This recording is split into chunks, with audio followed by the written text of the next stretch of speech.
Bloomberg Audio Studios. Podcasts, radio, news. This is the Bloomberg Surveillance Podcast. I'm Jon Ferro, along with Lisa Abramowicz and Anne-Marie Hordern.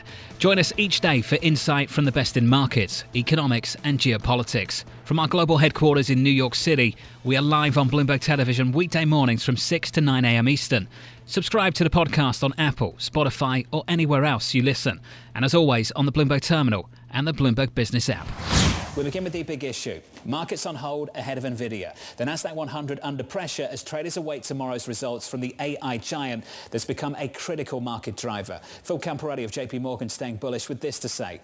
The concentration of stocks driving the market higher makes sense to us given the ability for those companies to manage the current levels of rates as well as the earnings supporting valuations. We believe the momentum in equities can continue. Phil joins us for more. Phil, good morning to you. Good morning. Let's get to some of your calls. Overweight US stocks, EM, Japan, high yield credit. What aren't you overweight right now in this market? Yeah, so we're not overweight cash, and I love your quote that I saw on one of the monitors that said T-bill and chill. That's like nails on a chalk. I'm probably dating myself with this reference, but that's like nails on a chalkboard for me. John, I'll tell you, we still run into that problem, and I'm not talking about should you be in equities or should you be in cash. Okay. I'm a multi-asset portfolio manager. I believe in diversification. And a diversified portfolio last year, when the Fed wasn't cutting rates, was up 16, cash was up 5 on the year. This year, the diversified portfolio is 60-40 is up about 11, and cash is up about 3.5. So we're tripling the return on cash for folks that should probably be in diversified portfolios. And I loved last Friday morning at 10 a.m. The time has come for policy to adjust. I mean, that's like music to the ears of investors after 2 very long years. 2022 it was the economy's going to have to go through some pain in order for us to achieve our dual mandate. I still remember pain. And then last year it was basically the message was we're either going to be high for longer or even higher for longer. So I think what we're looking at when we believe the momentum in equities can continue is that these cuts, I think, are going to grease the wheels for the soft landing. And, you know, the Fed cutting without a recession and what we believe between 4 and 5% nominal GDP growth, every investor should be raising their hand for that. For a while, the sales team, I imagine at JP Morgan, were calling clients and saying, you really should get out of cash. We've got this bond fund. Allocate some long-dated debt. Go into credit. All sorts of things with Bob Michael and co. Have some fun. Are they calling you now, after Friday, to make that move? How resistant have they been? Yeah, the credit story is still loud and clear. Because the credit story for us is we'd rather play offense in fixed income than defense. So the high yield story, while spreads aren't super wide and we're not going to get this crazy total return, we'll get the total return in equity, John. But we're going to out yield what we believe treasuries and just the core bond funds can do over time, which is a form of alpha. Less glamorous than Nvidia, but it is a form of alpha. But importantly, like this diversification story, what we've seen is that as soon as inflation hits 3 or below, and we're at 2.9 on CPI, you get the right way correlation back with bonds. So you can get a day like August 5th, the highest intraday volatility in the history of the equity market, my first day of vacation, thank you very much, and we can hold on to our overweight to stocks and credit in that environment because we believe that finally bonds are going to be the diversifier that we expect them to be. If that's the case, why underweight U.S. government bonds? Because recession is not the base case. We're neutral to our benchmark, okay, in terms of duration, but we'd much rather play the high yield story, so spending the cash in high yield versus the ag. But we don't want to be underweight. We don't want to be underweight in an environment where bonds can protect us. We were talking to Sebastian Page of T. Rowe Price earlier, and he was talking about how it's important to sort of hedge against a multitude of risks, including owning government bonds in case there is a bigger downturn and holding hard assets in case the inflation picks up more considerably. Why, in your asset allocation, are you overweighting so significantly the idea of a soft landing and a positive economic backdrop? So it still goes back to us, Lisa, that this is an economy that is interest rate insensitive. So you have a effective mortgage rate in the U.S. right now at 3.9. The average effective mortgage rate when we had a zero interest rate policy from 08 to 15 was 4.3. So in effect, U.S. homeowner, with their biggest expense, is paying less in their mortgage than they were in a zero interest rate policy lease. So I think there's still interest rate insensitivity. And this, we think, is a cycle that has been trademarked by good behavior from not just the consumer who went out and refied in 2020, 21, and early 22, but also the corporate balance sheet looks pretty good going forward. So again, I don't want to give you the impression that it's rah-rah above trend growth. A necessary consequence of a soft landing is a landing, right? So you have to slow down some, and then that allows the Fed to bring the easing cycle into focus. 100 basis points by the end of the year, Lisa, I agree with you in your last statement. That's a little bit too much. I mean, when people were coming into this year and we had 150 priced in for the full year, people thought that was crazy. Now we have 100 priced into 3 meetings. I think that gets back to something that looks like 1 or 2 25 basis point cuts by the end. You're comfortable we can take some of that back and this market will hold up. What would that mean for leadership? Yeah, I think we saw a snapshot of that in the April trade when you saw the repricing of the federal funds futures market, John. I think that goes back to mega cap tech, right? So you have this small cap rally, the mid cap rally, all this rotation trade. I think that gives it up a little bit. And our highest conviction view is still cap weighted S&P. Although our last trade was an equal weighted S&P, just because inflation is now at 2.9%, and that should expand some breadth. I just want to finish up with that last point, this idea of how leveraged this market is to big tech, and we do get NVIDIA earnings tomorrow. How concerned are you that any kind of miss or not a significant enough beat could actually cause a bigger risk-off moment for the market? Yeah, I think that would be somewhat short-dated, Lisa. Getting back to the point that this market is driven by fundamentals, and it's not a gimmicky rally. Like if you look at the returns of these companies, about half of the return has come from earnings and about half from multiples. If it was all multiples, I'd be right with you, right? But it's not that. But we do believe that they do have to continue to put up the earnings to support the multiples. What do you think of the move of regional banks? Just to sort of touch on that, what's happening with the financials? Yeah, a lifeline has now been given. You don't think it's a gimmicky rally? I don't think it's a gimmicky rally because I don't think it's a gimmicky easing cycle. I think we're actually going to be in the beginning innings of an easing cycle, just not 100 basis points by the end of the year. If that's the case, we have the wrong view on equities. Got it. Phil, thank you.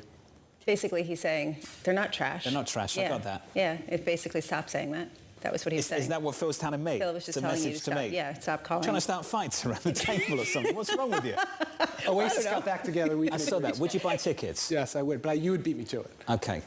Would you like to go together? We can do that next summer. We'll make that happen, Phil. All right. Team outing. Phil Camporeale of JP Morgan. Phil, thank you so much.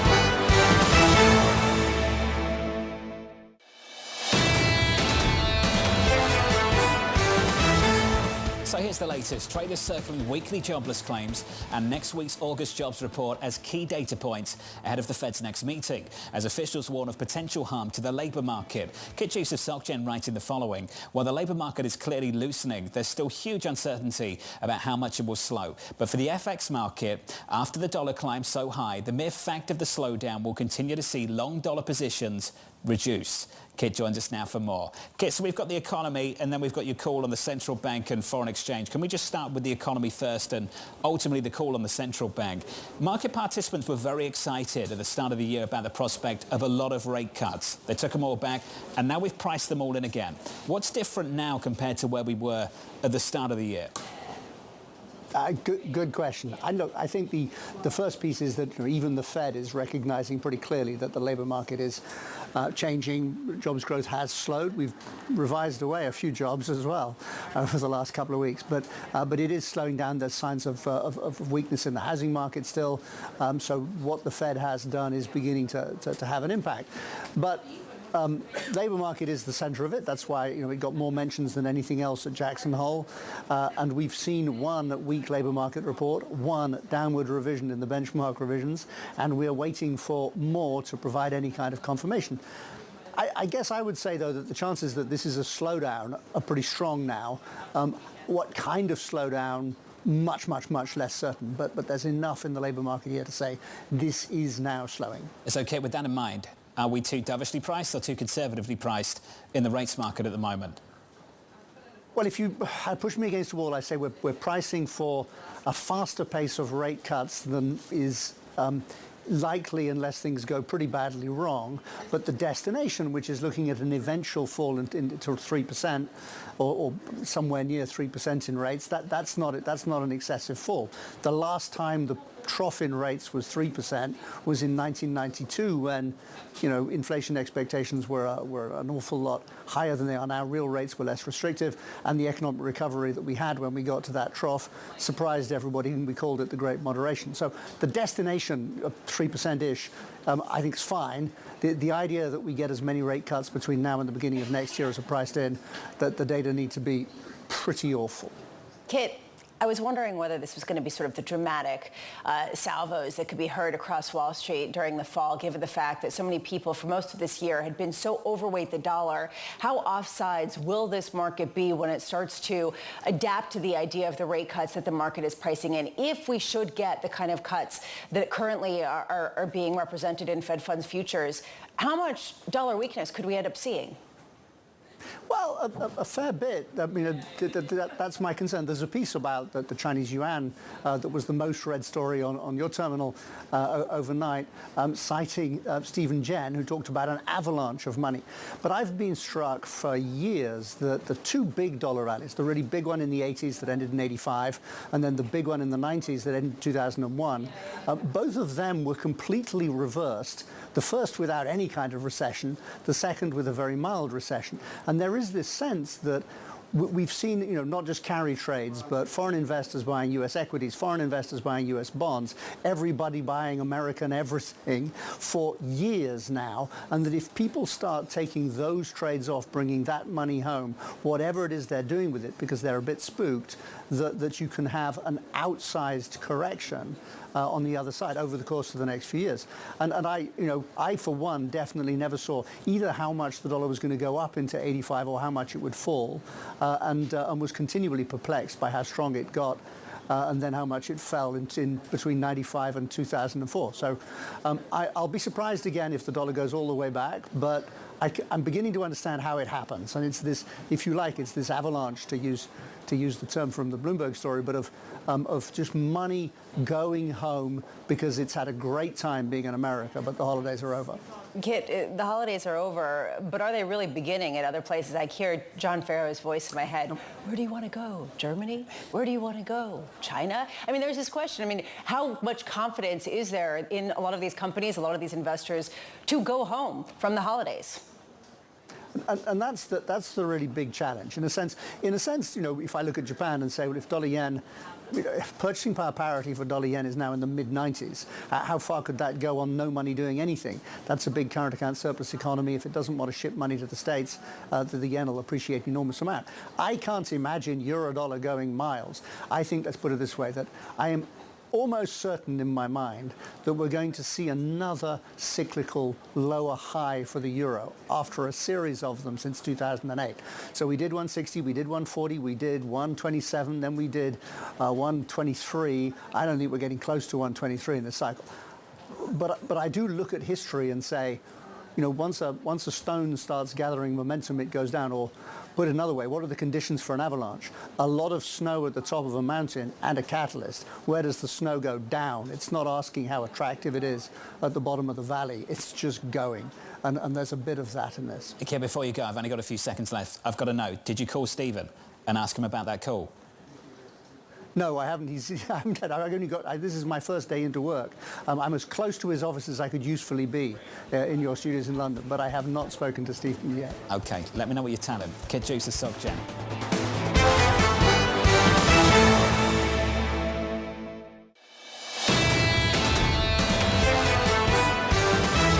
Bert Subin of Stifel is looking ahead to 2025 delivery expectations as the company builds up inventory. Bert joins us now for more. But I think we need to take a giant step back and talk about this overall company, the challenges for the incoming CEO. We've got commercial planes, Boeing defense, and then we've got the venture into space. And that's where the difficulty is right now. Given the to-do list, how long is that to-do list for that new CEO? Yeah, well, thanks for having me on the program. It's certainly a long to-do list. What we've been looking for over the last few months was first, to get a successor CEO in the door and to sort of check mark on that. And from here, Mr. Ortberg just started 3 weeks ago. And so he's in the process of, meeting with customers, trying to understand the problems and sort of put forth a solution. And so unfortunately, you've seen a couple of, negative headlines over the last 2 weeks between the 777X having a setback and then Starliner, obviously over the weekend, announcing that SpaceX is going to bring back the 2 astronauts up there. But, maybe just to contextualize things, because I think it's important as you think about the Boeing story, the BDS business, which houses the space business, makes up about 25% of the normalized business, call it a 33% of the business today. And within that business, 15% of it is the fixed price development programs, of which Starliner is one of them.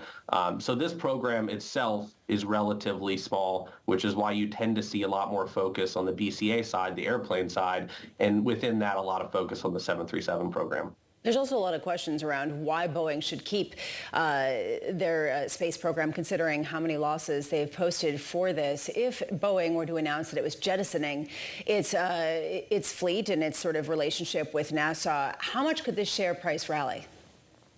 Yeah, it's an interesting question. I mean, the space program itself, I think we think of it as the United Launch Alliance, which is a joint venture between them and Lockheed, which is already been rumored to be potentially sold. I think the number out there is $3 billion, so they could be monetizing part of that. There's the Space Launch System, which is the SLS program. That's what's called a cost plus program. And so the risk there is much lower. The NASA takes the risk. And then you have the Starliner program and obviously engineering and other things that go into NASA. Boeing's been working with NASA for decades.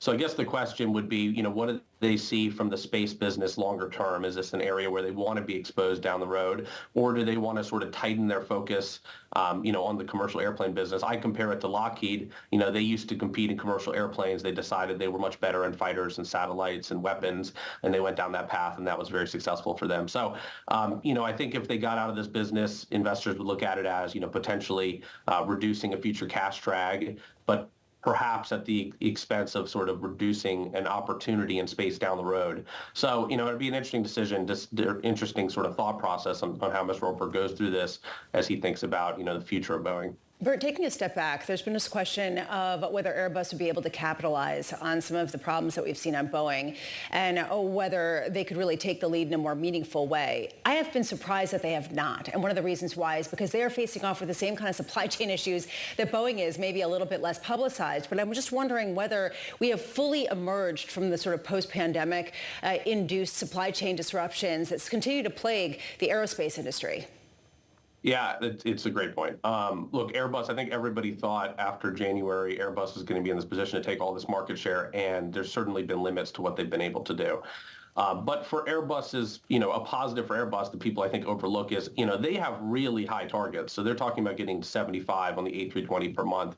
Boeing is talking about getting to 50 on the 737. So, Airbus is already close to 50 on their program, maybe even certain months above that number. So they're progressing pretty well, but they've seen limits on their ability to get to their targets, and they keep extending that. And part of that has been supply chain driven. There are many tiers of the supply chain. There has to be an orchestration on how they work together.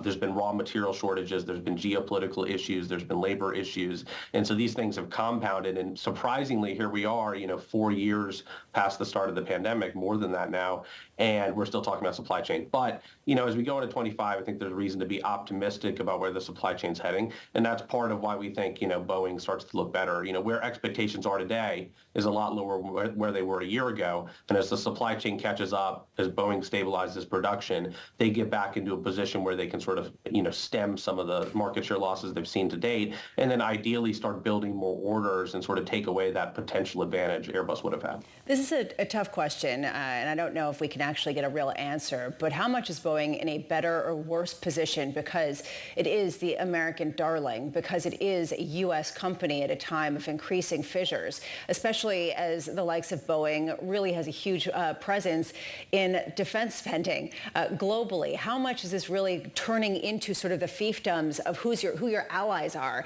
in terms of who decides to do business with, say, Boeing versus Airbus? Yeah, you're right. That is a tough question. Look, I think right now there's a third player that's emerging, very early days, but it's called Comac. It's the Chinese backed aircraft producer, and they have a program called the C919, which is going to compete with the 737 and the A320. And still, like I said, very early days, using a lot of the same parts that would go into a Boeing and Airbus aircraft, but obviously early on that journey. So, the question is, Boeing put out some sort of refreshed numbers on what they think the China setup will look like longer term, and that is rising. And so the question will be, does China opt to purchase more Airbus aircraft, and do they purchase more COMAC aircraft as you go down the road? And that limits an opportunity for Boeing. Outside of that, I don't think there's this major issue between which countries choose to do business with Airbus or Boeing.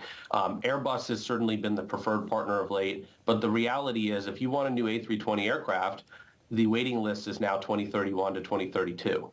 And so that is not an aircraft you're ordering today to get in 27 or 28.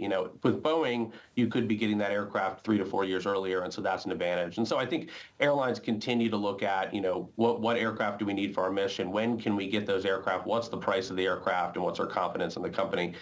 Probably more so than that. But then there's the China question, and so that may be a benefit as we think about Airbus versus Boeing. But how difficult is it for airlines to make capacity decisions when they don't know when they can get planes? And if they do want new planes, they've got to wait that long for them. And they've got no idea where the economy or the market will be once they arrive. Yeah, it's very difficult. And what we've seen, what typically happens is there's, call it 2 to 3% of your aircraft globally get retired every year. And so that number's been quite low. And what we've seen is the average age of the global fleet has been about 20% higher than it was in 2018. And what that's meant is there's this whole industry called the aftermarket, which has benefited from selling parts and services because older aircraft need more parts and services. And so what airlines have had to do is take up their OPEX because they've had to use older aircraft. And they've also been limited in how much they can grow because they've been unable to get their new aircraft. I mean, just for example, Southwest was supposed to get something like 79 aircraft this year, and they're going to get closer to 20. And so that obviously has a huge change on what you're expecting to grow versus what you can actually grow. But it's actually probably been a good thing for the airline industry because it's sort of mandated more capacity to stay in check.